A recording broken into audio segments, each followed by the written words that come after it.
you all are having a blessed day. It is cold, cloudy, rainy, snowy, and sleety out on the mountain today. We had about half an inch or so of rainy, icy, snowy slush, and it's kind of slick out there, so be careful. Put on your goloshes when you go outside and walk carefully. So that is the weather report here from the mountain in Northwest North Carolina, and we are here with our very next Posy block, and here is a photo of it.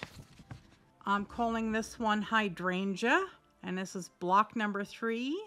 And it is composed of all of these here petals. There are a total of 19 on the 2 pages of petals that you'll get in the pattern.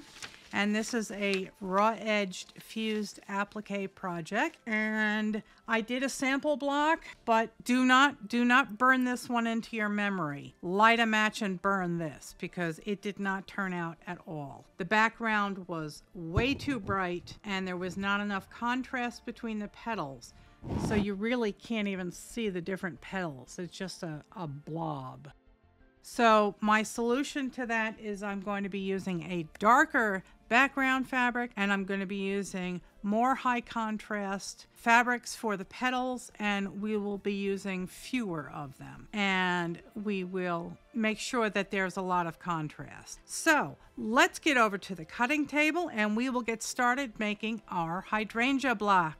Okay, don't mind the mess here. I have a mess here on my work surface. So I'm going to go with this as my background block, and what I've done is I have ironed a crease down the middle in both directions. These are the fabrics that I thought we would go with for the petals. These have much more contrast.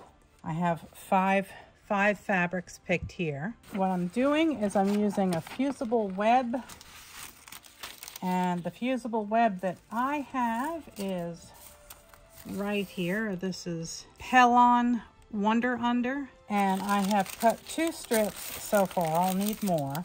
The Wonder Under has a smooth paper surface, and on the back you can see a slightly glittery, more textured surface, and that is the glue. So you iron the glue surface down to your fabric, and you cut out your pattern, and then right before you're ready to fuse it, you peel off the paper and then stick it down to your background and fuse it down. Obviously it goes on the back of your fabric, not the front.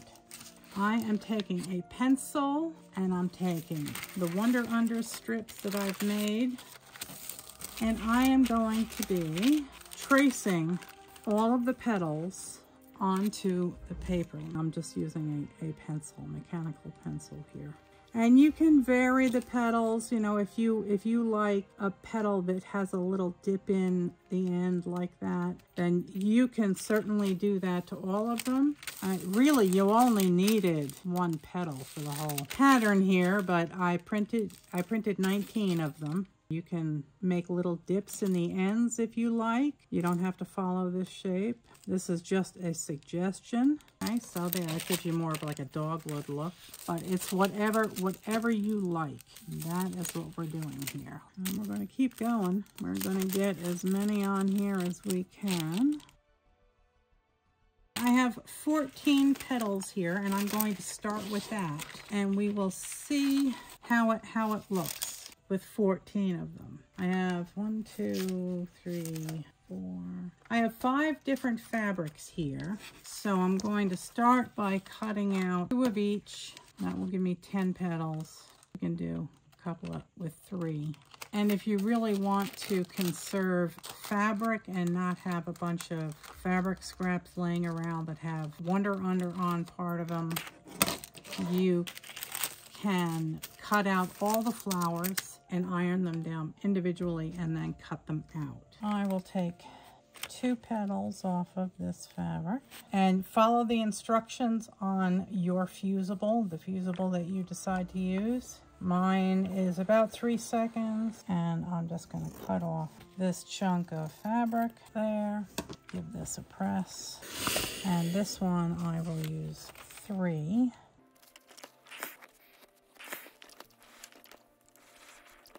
So that was easy.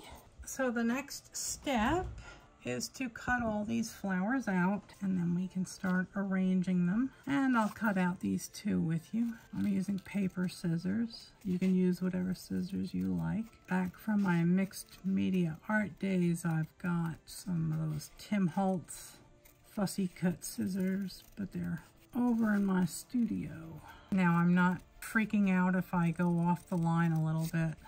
It doesn't matter. Each petal can be unique. Okay, so there's our first petal. I'll cut out one more with you, and then I'll turn the camera off and come back when I've got them all cut out. Now for alternatives, you can sew some interfacing on here and then cut out a scant 3/16, 1/8 inch seam allowance on the outside of this flower, and you can slice the interfacing and turn the flower inside out or outside out, and then you can do turn edged applique, or you can do real turn edge applique where you cut about 3/16 of an inch outside of the pencil line, and then you can iron it down, or you can just take your needle and do needle turn applique. So there's many different methods that you can use for this project. You can not use the fusible at all if you don't like fusible. You can just cut these out, just trace the petals onto the actual fabric, and you can just top stitch the edge down, or you can do satin stitch, or you can do blanket stitch. It's completely up to you what you want to do with this. Okay, I have all the petals cut out, and we can start playing. You want to put your petals no closer than 1/2 inch from your edge. This is an 8.5 inch square that will finish at 8 inch. So if you wanted to take a quilter's marker or something and draw an 8 inch square in the center of this, you can do that. That way it gives you a guideline so you don't go too close to the edge.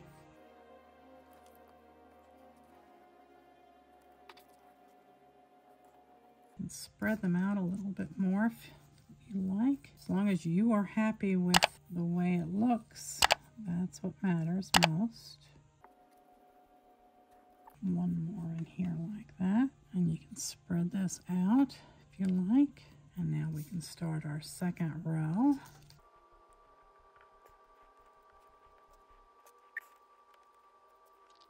And then the last one can go something like that. I can give you a brief look. See, there's much more contrast on this. You can actually see the individual petals. So I think that looks real nice. So now I have to peel off all the paper, and then I'll iron it down, and I will show you when I get to that point. One more tip. I'm going to show you how I remove the paper on this, because that can be a little bit painful. Just scooch them all off. I'll put that over there. I take a straight pin and I just score the paper, and then it just peels right off for me.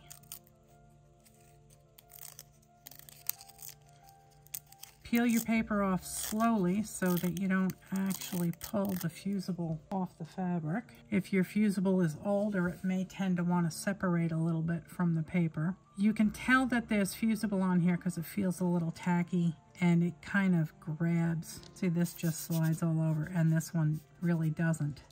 That's how I remove the fusible backing. I just score it with the pin. That kind of sounds like a zipper.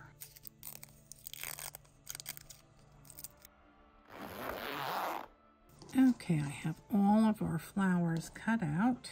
Well, I am just going to make sure that I don't go too close to the edges.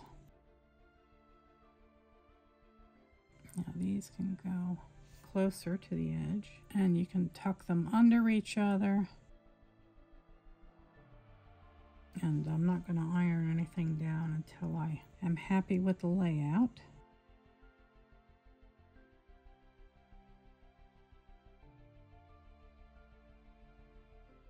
And hydrangeas the flowers at the top are on the outermost area, so that is how I'm going to lay them out. There we go, and it lets enough of the background shine through the flower that you'll be able to actually make out the individual petals, and I think that looks nice. Give you an overhead view here. There we go. I like that. I think that's real sweet. So now we will press it down, and I will use a piece of paper just to protect my iron. You can also use a Teflon sheet. Again, follow the instructions on your fusible. Okay, so that is all fused, and I think it's adorable. So we'll go over to the sewing machine and we will start sewing these down. Mr. Dinky says hello.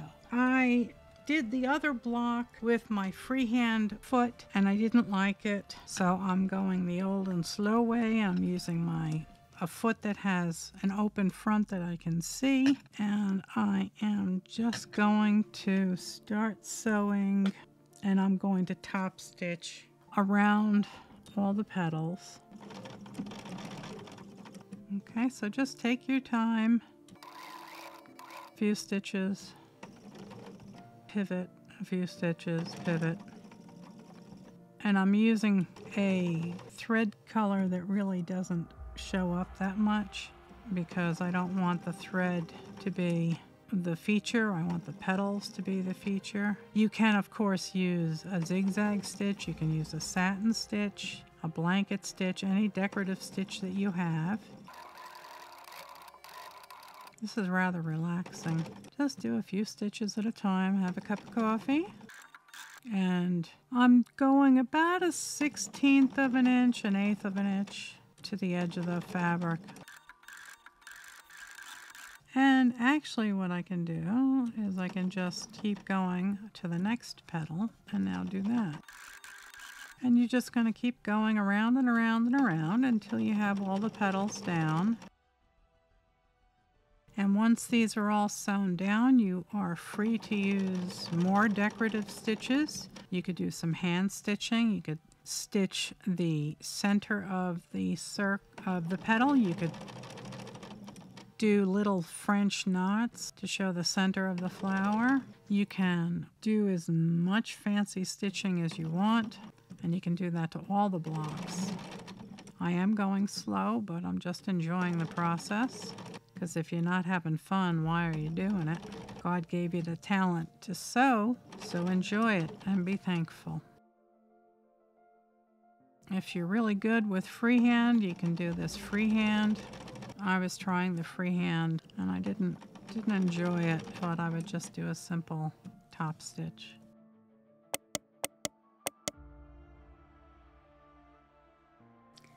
Okay, here is our finished block. And I think it's absolutely adorable.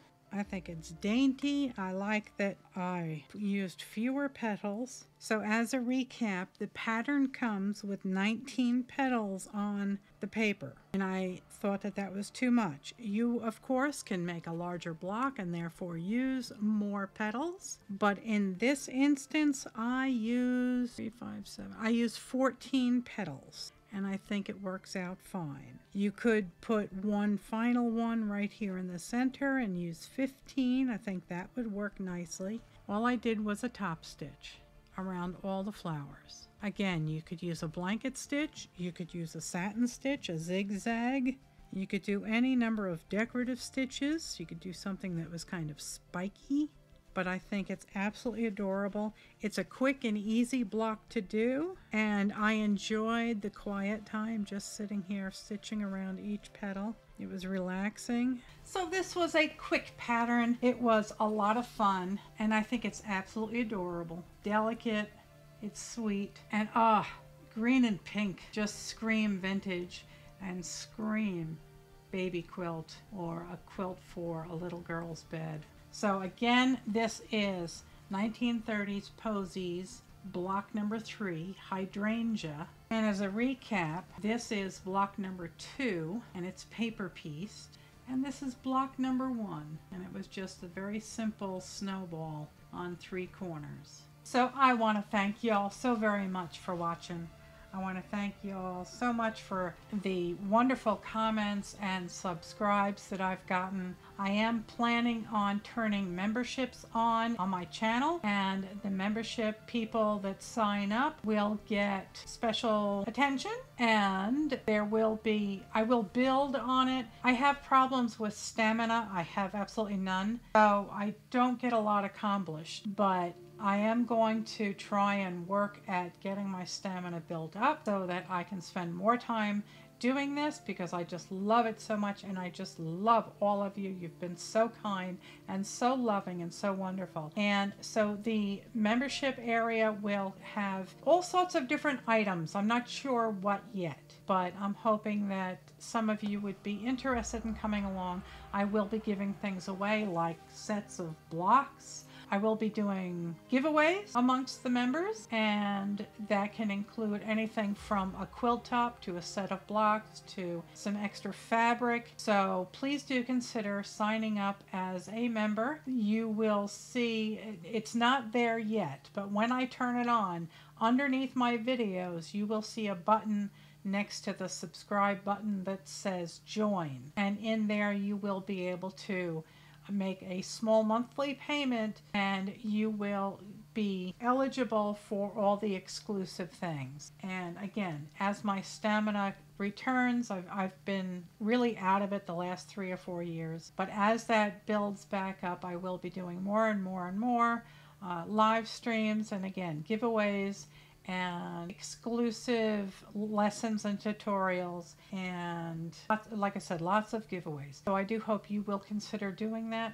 and I think that I will turn on the membership once my channel reaches 6,000 subscribers. Right now I need about 50 more subscribers to hit that, so hopefully this week or next week I will be turning on membership. So I hope you are enjoying this series. I know that I am, and I just love 1930s fabrics. I've been wanting to play with mine for so long, and I think that this is just a perfect way of doing it. Again, the series will include piece, there will be paper piece, there will be applique, and Mr. Dinky is saying hello. Hello, Mr. Dinky. Come say hello. Gonna bite me? You gonna bite my hand off? Yep. There goes Jaws again. So I want to thank you all so very much for watching my silly videos and for commenting. I just love the comments. They make my day. They lift my spirit, and they make me feel so ever loved. And thank you for entertaining Mr. Dinky, because he loves to get into trouble while I'm doing this. And I will see you right back here at 70 Acre Studio real soon with our next project, whether it be another block for this series or whether it be something else. And now he's being really fresh. Stop it. I hope you have a very, very blessed day, and I hope that God shines his light and his love on you always. Thanks so much for watching. Take care of yourselves, and God bless. Good night, Elizabeth. Good night, John Boy.